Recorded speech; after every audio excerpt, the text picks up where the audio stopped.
Welcome to Sacred Strategy, a podcast that is all about energy and business, as well as honoring the communal aspect of us being entrepreneurs together in the healing self awareness space. So today we have a dear friend that's a guest. Hi, Tiff. How are you? Hi, so happy to be here. So I will read your bio first, and then I'll ask you how you want to share who you are today at this moment in time. Okay? Sounds good. Cool. All right. So Tiffany Scott. Tiffany Scott, after building and selling two women's communities, realized something was still missing spaces where women didn't just participate, they owned the stage. So she created Yumi She Fest in Austin, a women centered festival where musicians, artists, entrepreneurs, and creators take the spotlight across music, arts, and small business. And it is happening in fall. And so we'll talk about that. After years as a creative director for global brands like Speedo, she discovered her love for curating powerful experiences. Yumi She Fest is the biggest expression of that passion, a one-day world where a a one-day world where women lead, create, and celebrate each other, reminding every woman just how powerful she truly is. When she's not working on Fest, you'll find her paddleboarding, surfing, traveling, and chilling with her dog Rio, as well as doing things like skateboarding and other new adventures as well. And raking bones while doing it. Yes. Yes. Okay, can we start there? Sure. Why not? Okay. I would love for you to firstly tell me what caused you to consider starting skateboarding, and does that kinda satiate, uh, a young version of Tiffany or a new version of Tiffany or simply an interest that you had? And then what was your thoughts when you landed incorrectly and then you broke some things? Can I swear? Yes. Yes, you can. Um, this is really interesting because I was thinking about this morning, and I was thinking about my trajectory of snowboarding to surfing to skating. And it actually has nothing to do with age.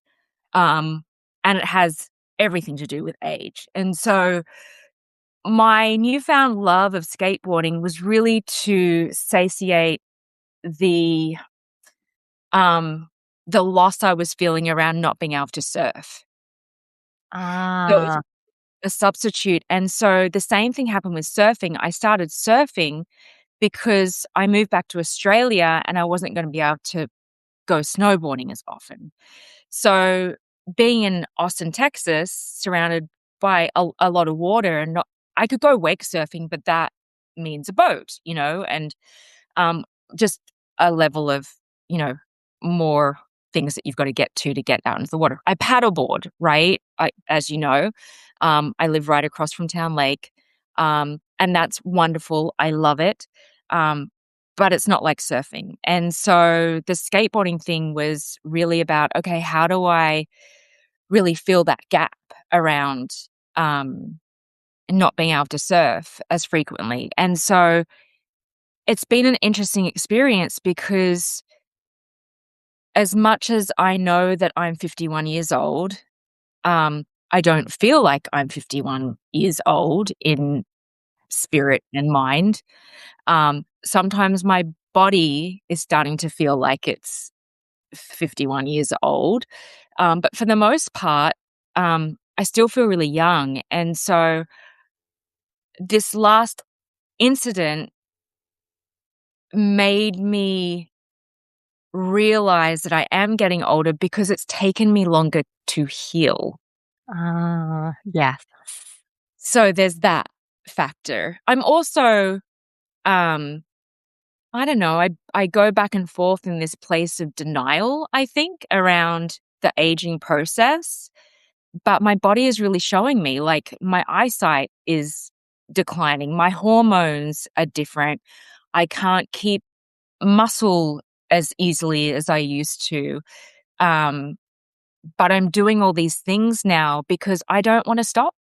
doing them. So, I do more weight bearing and weightlifting and those sorts of things. So before it was to maintain a body type, now it's to maintain the strength so I can continue to snowboard, surf, and skateboard. And so now that I'm healing again from falling and breaking my ribs, um, I do a lot more exercises that are specific to making sure that I'm very strong when I skateboard or surf or go snowboarding. Whereas before I could go run 10K and I was fine and fit for everything. Now I have to really work out for those specific things. And luckily, I love working out. I'm very fortunate that way. I know some people don't, um, but I really enjoy it. So it makes me feel good and it makes me feel alive and it's good endorphins. And I'm just obsessed with skating. I love it. I'm hopeless at it, which I am with most sports, but I just get fixated. I'm always the last and the longest person to learn something. And so I have to really work hard at getting just half decent, like C, maybe C plus, which is really frustrating when people just pick it up. Um, but the passion actually gets me there. I love that in regards to I mean, we've had conversations because we've known each other for a long time around the fact that we are multidimensional. We like lots of different things and we can get kind of bored around certain things. But I have to say, if I may reflect back to you based on even what you spoke about now, I'm I see a through line that isn't that, which is that you often take from either a personal joy or we'll talk about even your business, right? But for listeners, this might resonate. In your personal joy, you had one thing you really loved, and because you couldn't do it, you added on something that would kind of replace it to give you that joy. And then from that, you add something else on, which is very still clear regards to it makes sense that from snowboarding, you went to surfing, and from surfing, then you went to, paddleboarding, and there was something else. And then skateboarding, yes, but I think there might have been something else. But the through line is there in regards to the breadcrumbs you follow that has a very similar feel to it. And same thing with your business because you very much desire and love the communal building aspect. And every single business you have created, sold, and now have has that through line. And then your creative spirit is around how do you gather people into it? What are the different marketing ways you're going to use? And so I love that. And I just want to voice that as part of your medicine and also for our midlife listeners that we could be multidimensional. And when you hear a story, you might notice there's actually a particular through line to it. Yeah, that's true. And it's interesting because I kept thinking about the breadcrumbs and I was like, I don't know what breadcrumbs are. I just follow what feels intuitively right. And I guess that's breadcrumbs, That's breadcrumbs. So that helps frame it for me. And I also think, as I identify as a creative person, as a creative being. And so and you and I have talked about this before, as a creative, there's always creative ideas. And so you're always going for the creative inspiration. So there's a lot of breadcrumbs. And some you follow more than others. But I think as a creative, we are so extra multi-dimensional. You can't do the one thing ever because you do get extremely bored. But I think as a creative, it's also really important to be mindful of the breadcrumbs that you're following, Yeah. which I'm getting better at. Got it. Yes. Because there's also the conversation around, okay, following breadcrumbs, meaning as a creative, there's lots of inspiration that occurs. But then there are the things that you kind of follow without you potentially knowing, but it feels good in your body, you said for you. And then there's the bigger thing of when you do some one thing, it could be boring. But if we step back and we think about, but if our mission is clear, that's not boring. 100%. Right? And I think a lot of times people confuse the 2. They're like, "But I'm multidimensional and therefore I wanna do this and this and this and this." But to me, I wonder, I don't know if that's quite it. If you have a clear enough vision, or even in your branding expertise, right? If you have a clear enough bigger vision, values, and beliefs around it, then what you do inside of it could be really creative. But if you Yeah. don't know that part of you and know you, then it's hard. Yeah, very true. That's really good insight. And I think that's important, and it's something that I've been starting to talk about a lot more lately, is just what is your North Star? You know, what is your vision? What is your mission? What keeps you focused when things get tough or the breadcrumbs aren't there and you're feeling lost or not sure if you're doing the right thing? It's that North Star that keeps you getting up over and over and over and over again. And I know you have a really strong North Star, and I've seen you never waver from that. You've you've approached it in different ways, which I think is part of the growing and learning process. But you've always had the same North Star. I think it's evolved and developed and grown and become more solidified. But I also feel like I take that for granted a lot because a lot of the women in my life are like you, or myself, where I've been very clear for a very long time what my North Star is. And a lot of people don't know how to get there. And so that's why, I love the branding side of it, like of reconnecting with your values and figuring that out. Um, but I think your North Star is just something that you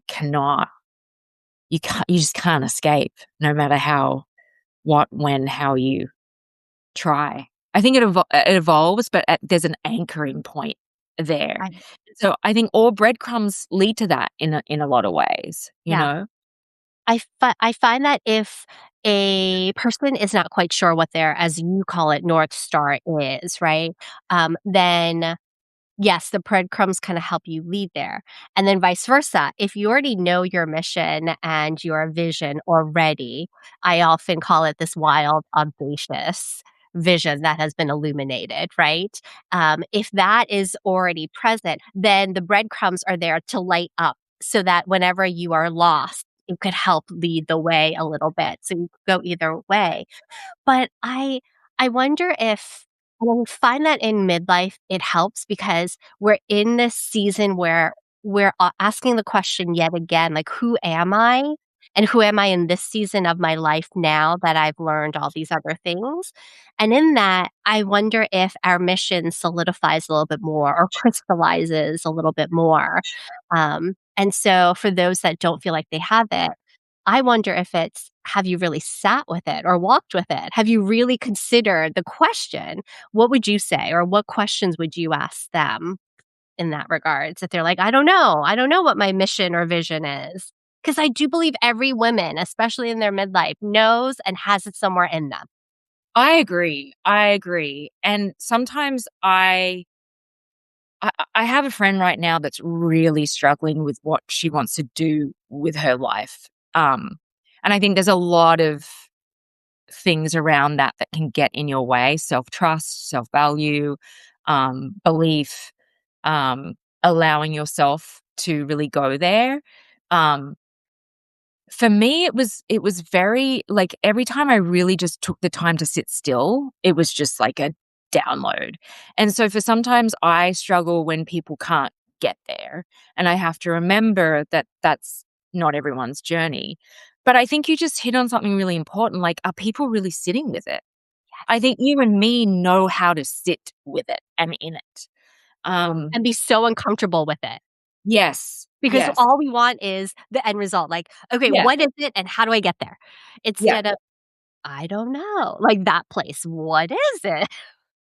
And I think and that's a really good point. It's just like being in this place of curiosity and sitting in the unknown is uncomfortable, but that's how you get there.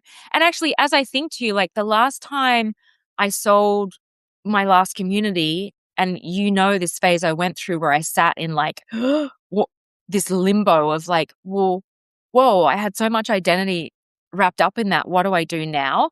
And it was a good couple of years, I think. And it was a special time and a challenging time for, I want to acknowledge that, but it was COVID. So a lot of us had to sit in it, right? So and then it was just a download. So I'm going back and forth because I'm like, okay, no, it did take me a long time. It wasn't just this one thing, you know?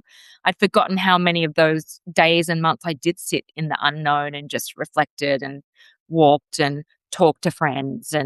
But I still underneath all that knew that it was going to be something about community and women. I always knew that. I just didn't know what the thing was that was going to come from that. Exactly. And I think that's the difference, which is the conversation around what's the next thing that you co create if you're in limbo because your identity, for example, was wrapped up, it's something former and now it's something different. But you always did know that there was a particular message behind it. There was a value wrapped in women, empowerment, community, seeing each other, amplifying each other's voices, which to me is also part of your devoted archetype because you are a compassionate healer. So you're naturally going to amplify and celebrate others and really see them. And your way of seeing people makes them feel deeply connected and have a sense of belonging, and so it's naturally there. And I wonder if for those that might be listening, the part before the what's next, what's the project, right? What's the new offer? What's the new build? It is around the identity piece, which is who am I? What am I here to do before my last fading breath? And what's going to make me feel satisfied as I cross over. And that's not usually the business of X, Y, and Z. That's the I have touched or created impact or have seen this thing occur that may and continue to occur well beyond me. And I really feel that for you. Yeah. Thank you. Back to your question about like what advice would I give to find out what your North Star is? Um, the thing that really I kept coming back to when I was doing my journaling and sitting and eventually came to the download was like selfishly what lights me up. You know, like what really truly just makes my heart full. And so it was a lot of sitting with that. And then the download came around the festival. And that was for days. It was days and days and days of downloads of like, I just could not, you know, if I had a pen and paper, I'd write it down. If I had my phone, like walking, driving, whatever, voice notes, like it was just like, oh my God, like I was buzzing. And that's a beautiful moment. And then it's the execution of it that is like, whoa, you know? But because I had that moment of like, this feels so embodied and so true for my spirit of what I'm here to do now, that the execution of it, as hard as it gets, I cannot escape that knowing and that feeling. And so it really was from that point of like, what are all the things that light me up? What have I done in my past lives? Because I think we just have so many chapters and past lives that makes me feel alive. And because I do feel like when you feel alive, that is magnetic and that is attractive and that will support others. So Absolutely. Yeah, coming there. I think that's great advice. And one of the things that I find that often for us, and it might be one of those special relationships that others might sense with one person or one to many people, is the needing to process solo, pausing and getting quiet. But also the times when you sit or go visit a friend and you have those conversations, right? And so we have those, and those are so special to me. And we don't see each other very often, but when we do see each other every couple of years, we have one of those very important pivotal conversation. And the conversation goes, what's next? Right? Like it's the let's dream. Yeah. Let's be really audacious and whatever feels really, really big. Whether or not we find that is the path or not, it gives us this opportunity to just kind of snuggle up with one another and be like, oh my gosh. And then you just keep adding on and you say, wait, wait, no, that's not true. This is true. And you get to just heartstorm with one another. And then we go away and those little breadcrumbs start like becoming little seedlings in certain ways. And then the other thing that helps is that we get to love each other up. And we don't just say, "Hey, Tiff, you're so great." Right? It's very specific in our way of seeing each other that helps us be like, "Oh my gosh, you really see me, and you're putting verbiage to something that I just thought, well, it's just me." Yeah. That's so true. I think what we have when we connect like that is so special. Um, and I want that for every woman, you know? Oh, my screen went to sleep. Um, yeah, and I really want that for every woman. I don't have that with every friend. I think for you and I, there's a special magic there. But I do think when women get together and gather, amazing thing happens. It ignites you. There's something underlying, unsaid, unseen. There's an energy that just lifts your spirit that even if it's not in words, you leave different. And so you know this with the women's circles that you do and the women that you gather. And I know that deeply by the communities and the festival that I create and other women's events. I went to a women's event last night and, lifted me up. I just felt ignited. It doesn't take much. That's the thing. But if then you can find that special friend, sister that can just take it to the next level, which is what I really believe you and I have, it's it's life-changing, you know? Yeah. Yeah. It's why I love coaching, right?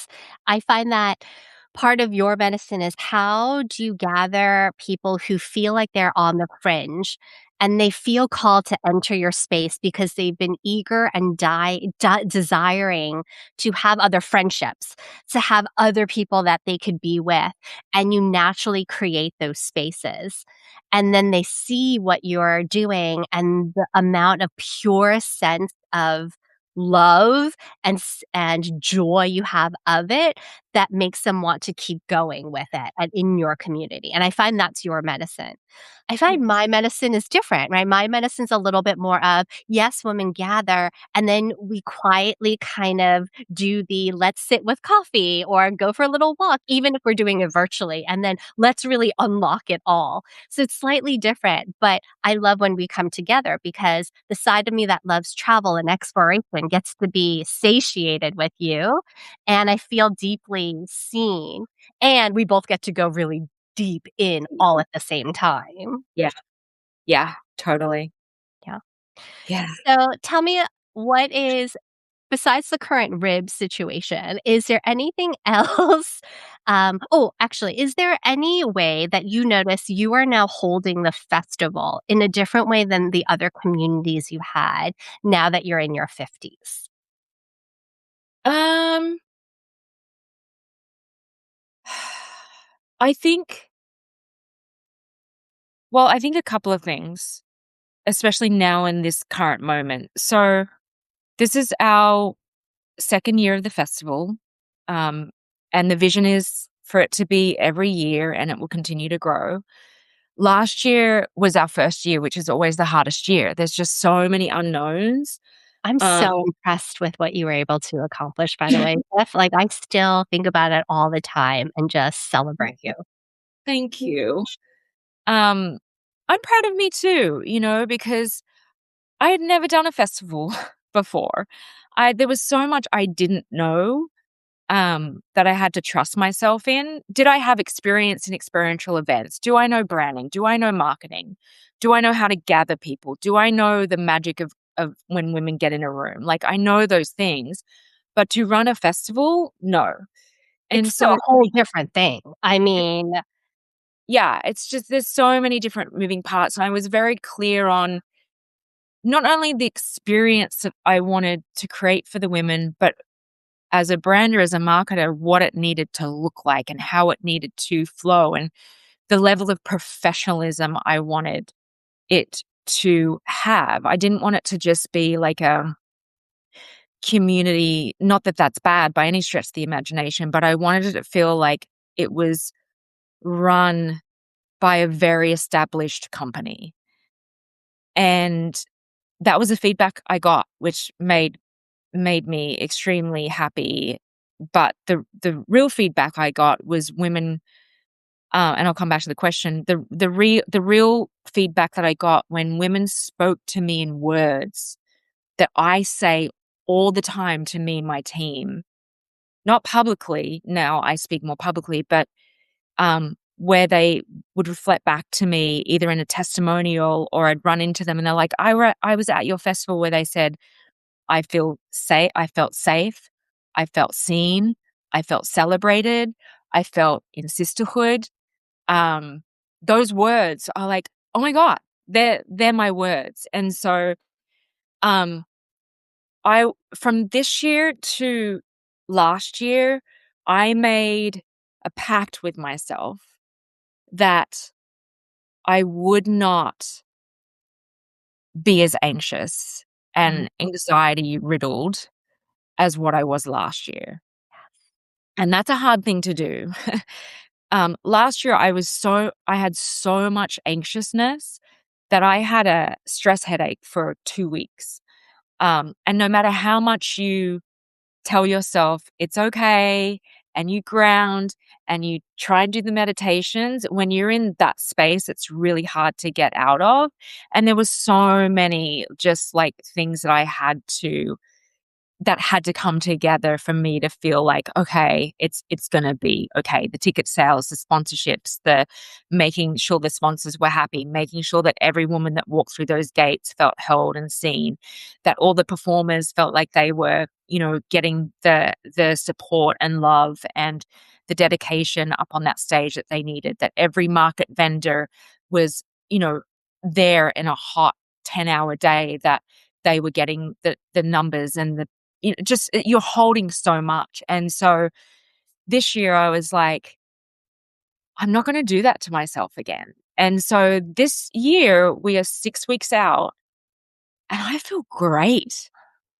And one, because I've done year one, I've had the experience, I've learned a lot. But two, also because I made the decision, I set the intention. And if you look from the outside in, and we're just ramping up for ticket sales now, so I'm less worried about that. Last year, I was really worried about it. We are not at the sponsorship that we were this time last year. We had all our sponsors locked and loaded. We don't have anyone signed. Now, the old me would have been in pure panic stations. And now I'm in a place of trust. I'm also being realistic. Okay, what is plan B? What is plan C?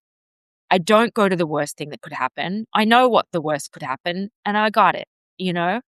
So there's that of like how I'm dealing with it. And then there's the age thing where you and I have talked about this a little bit before. I turned 50 and until I turned 50, I never ever worried or thought about my age. I did it. I had a quarter life crisis at 25, where I was just like, oh, interesting. I'm still traveling. I've been traveling for 5 years and now I'm the oldest person in the room. And then I went and got on my career path and I was fine. And then after that, I was like, I am so happy to be alive. I never worried about skin or wrinkles or hormones or any of those things. And then I turned 50 and I celebrated my 50th. And then I went, oh shit. Like, because there is so much stigma around it. And I really started to feel the burden of it. And I started to notice the things that were happening with my hormones and my body. And it just all kind of collapsed at once. And I'm also around, this, I spend a lot of time with people that are a lot younger than me. And I was really starting to notice that age gap, because not only have I done an exceptional amount in my lifetime, that even if I was at their age, I've probably done at that point in my life, I'd done a lot more and traveled a lot more and experienced a lot more in perspective, right? Than a lot of people. I was just noticing this age gap of like when I spoke, I'm now speaking in decades, and speaking to them rather than, of course, I'm a friend, but I'm also wise now and remembering that I have this wisdom because I've had these years of experience that I can then pass on and not holding back on that.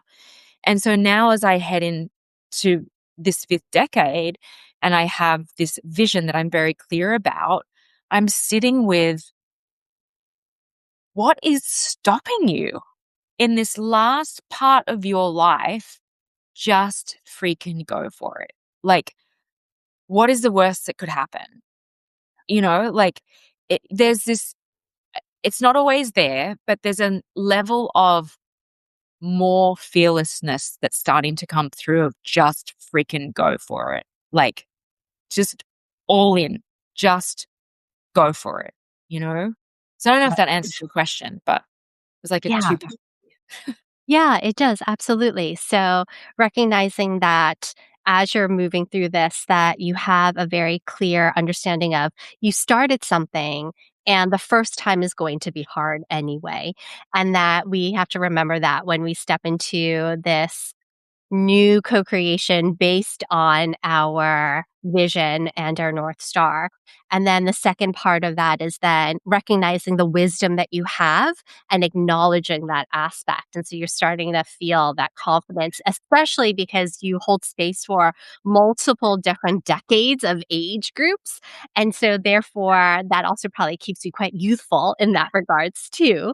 And then lastly, the bit of what else? What's stopping us when we are now at a place where this is the time because we only have a certain number of years and we are grateful for however many that we have because we do not know how many more years we actually have. And so that pushes us into that space of inspiration. I know for myself, there is a sense of having to renegotiate because I know my vision and I am starting to get to that place of, well, what is stopping me and how can I continue to be more fearless with also my energy levels being different than what it was before. And Yes. so, therefore, I'm noticing anxiety comes up, and sometimes it's exasperated from stress, but it comes from a hormonal place that I can't that I'm still learning how to move through. And so there's that part to the equation of perimenopause. And then my exhaustion is a little bit more relevant depending on also the fact that I am not having a good time sleeping at the moment. And every day it's like something slightly different. And so I have learned to be curious and kind of actually see it as a really fun and funny experience that I'm having, while also then looking at I have a big vision. I do desire to be fearless. I am being fearless, and I only have oh so much capacity today, right? And so you're constantly navigating and negotiating that, and then being like, okay, I don't have the energy that I used to have before, and I'm going to come to terms with that and be okay with it. Yeah, that's so true. I've been sitting with that a lot lately of like, I just, in your 20s and your 30s, you just go, go, go, go. And there's not a lot of intentionality around it. You're either partying, drinking, working hard, playing hard, like going for your career, you're just going for it. You're doing all the things. And then as you get older, you just do not have the same energy. And also, I don't want to be doing those things. I don't drink anymore and I don't want to be out late and those sorts of things. And I want my 8 hours night. Like there's different priorities. I And love so that you can get 8 hours. I don't even know what that looks like. oh well, I will say this last week I have been waking up at 3 and 4 o'clock in the morning. So there's that. Um so I just you're right. It's a I'm in a better place than when I turned 50. I was in a good place when I turned 50, and then I was like in a, "Oh, shit" moment of like, "This sucks." And then I was in a like, "Oh no, this is awesome." And then I go back and forth because you have the hormones, the eyesight, the all those things, but also it's just like this newfound freedom as well of like, I I get to like deepen into who I am more unapologetically and have more fun with it and still experience and experiment and play with it. But I do notice, and I know a lot of women that I follow talk about this, that there is an element of me that's coming out more and more of like not giving a fuck, you Mm, know? yeah, yeah. And I love that side of me, the boundaries. And I don't know if I've talked about this with you, but I've noticed it with Rio, my dog. Like she is 11. So we're kind of like at the same age, And she has boundaries now, Sora.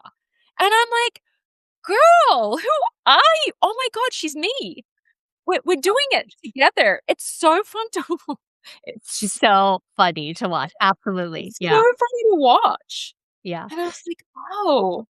So Yeah, I will have a guest on in a couple of weeks that really looks at the hormonal and the health aspect of it. But one of the things that when I was speaking to her prior to setting up our podcast that I have been looking at, and I don't know all the science behind it, but I do know that in perimenopause into menopause, that our brain structure changes. So when everyone talks about your boundaries and you're more fearless and you're looking at the vision ahead of you, literally our brain is changed from what it used to be to what it is, and wow. I find that so liberating. So Yeah, instead of people being like, "Who are you now?" It's like, "No, this is me now." Like, my brain is now differently structured, and this is who I am, and I find that to be so cool that we evolve in that way as we age, and so, yeah, I find that to be really lovely. And I also love hearing, though before there was always that conversation around we're not our age. Age is, like the number doesn't matter. But I love to talk about the age now simply because what I might be experiencing at 48 will be different than what I remember I had experienced at 40, and that what I will probably and I see and already feel where I might be heading when I hit 50, and I have, like, these 2 years that feel really important for me right now to get myself set up for 50, and you get to talk about 50, right? I have a dear friend who talks about 55, and I find that it's nice to just put little cornerstones and timelines because we don't talk about aging very often. So if we can talk about the different age and the seasons, I find we just have a lot more information. yeah. It's so interesting. I do a girls' dinner every month with a group of girls, and there's 4 of us now that go every month. Um, one is in her oh, no, they're all in their early 30s. One is in her late 30s, and the other 2 are in their early 30s. And we were talking and one just turned 32, and I was like, "My 30s were amazing. My 40s sucked." And we were just talking about, and that's where the wisdom comes out. Like, I could share, like, in my 30s, this is what I experienced and this is what I went through. And it was like a reclamation. I really got to, discover and own and be intentional about my independence. And then I got into my 40s, and that was just a whole journey of like going deeper into my own trauma and healing and all those sorts of things. And I was like, wow, this is so interesting to talk about my life in decades now. And also just being mindful of like, you're on your journey. It's not a reflection of mine. And I'm so excited for my 50s, you know? So I just think those cornerstones, but for me, it was like this ramp up to 50 didn't even happen. I just got to 50 and I was like, whoa. Right. Which I wonder is also might be because who you're surrounded with. So you have a lot of younger people that you're dearly friends with, and it just so happens for me, a lot of my dear friends are my age or older or a little younger. So the way we're tracking, we have very similar experiences, right? And so it gives a different flavor of, I remember something that a dear friend of mine told me when she was my age, and now I take it as medicine. I'm like, "I remember that, so I'm going to honor how I might navigate X, Y, and Z."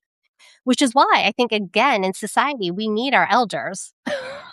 Oh my gosh. Yeah. And it's funny, I'm really drawn to older people, like older, like 70s, 80s right now. Like I have this real, and I'm going to explore it more. Like I have this real affinity to want to spend more time. And I think it's that, like, I want that wisdom and that knowledge as I enter into that stage of my life. And rather than look at them as just being like, again, ageism at that level is really awful. But there's a woman that lives a couple of doors down that's probably, I'm guessing, in her, probably her late 60s, early 70s. And you know me, Sora, I just want her to be my friend, but I have to be careful about this. We know it was a projector. I've got to ease into it.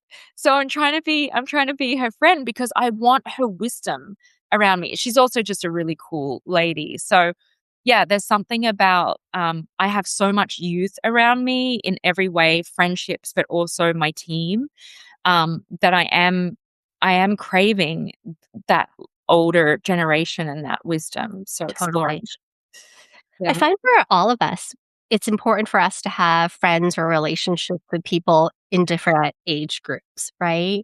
Yeah. So whenever I'm with my nieces and nephew, I get this whole different understanding because they're teenagers, and I love that.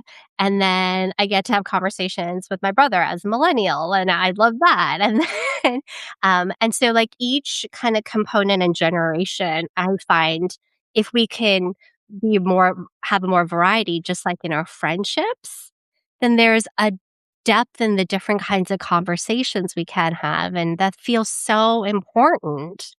Yeah, 100%, and that was a big intention around the festival itself was, creating diversity of age and culture has been really, really important to me, because we need that diversity across everything. You and I have talked about this a lot, but, we're 18 plus at the moment. Eventually, we will be all ages, once we have the structure and the capacity for that.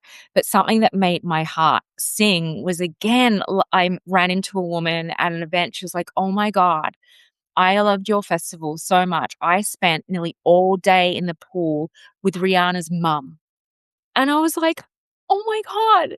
So this cross-generational thing was just happening organically, and I'm seeing that more again, like, another woman that volunteered last year is coming back this year, and she's bringing her mum. And I just that wisdom across what we can share across generations is just so key. And with the magic of women is magic, so yeah. Yeah. Yeah. I'm finding different ways even it feels so small and yet so big, and it also feels as if it would have been a common consideration and I didn't think about it. But as my mom currently is going through some health things that she has before, but I'm a bit closer to her now, and there's a lot more healing that has occurred. And so in that, I've been looking at also how I've created a really beautiful relationship with my mother-in-law, and I love the way that we converse with one another. And so, how can I translate that to my mother? And having spoken to another friend who basically was a sister, she took care of me when I was young. And the way she relates to her Korean mom is vastly different. It's like unexpected in the way of how she is with her mother because it's so joyous, and I wish I could be like that with my mother, but I've got a little bit of a wall, which means that they don't believe I'm very loving, but I'm like one of the most loving people, right? But it's because of the trauma that occurred. And so I'm like, how do I begin this process? And part of it is, and I've told you this, how it's because of the communication bit that I can't communicate well with them at the moment because my Korean isn't very great. And so I was like, why don't I just use a translating system in my phone? And it seemed like so many different steps, except I looked it up and it's not. And so now we're in a group text with also Eric, and we translate everything from English to Korean, and then they send it to us in Korean, and we just translate it back to English all in the text. And now we're having these fun conversations that I always wished that I had. And so technology has been really helping us in that way. And yeah, it's just a joy that thinking about cross generation, even from a family perspective, what could I do to bridge that gap? And so it's been really healing in that way. And yeah, because I just want to soak in what knowledge they have now, because also the way they interact sometimes feels like they're just progressively getting younger and younger, and I feel like I'm getting older and older, right? Like, I'm becoming the parent, and so therefore, I'd like to see what else comes through besides the behaviors that they have, you know? Yeah, yeah. It's interesting again, I think if you reflect about at where we are in our age, like, I have a similar experience. I went back to Australia last year, and I stayed with my mum for the first time since I lived with her for the long like, we were talking about it, like, I stayed with her for 2 weeks. Just yeah, it was around 2 weeks, 10 days.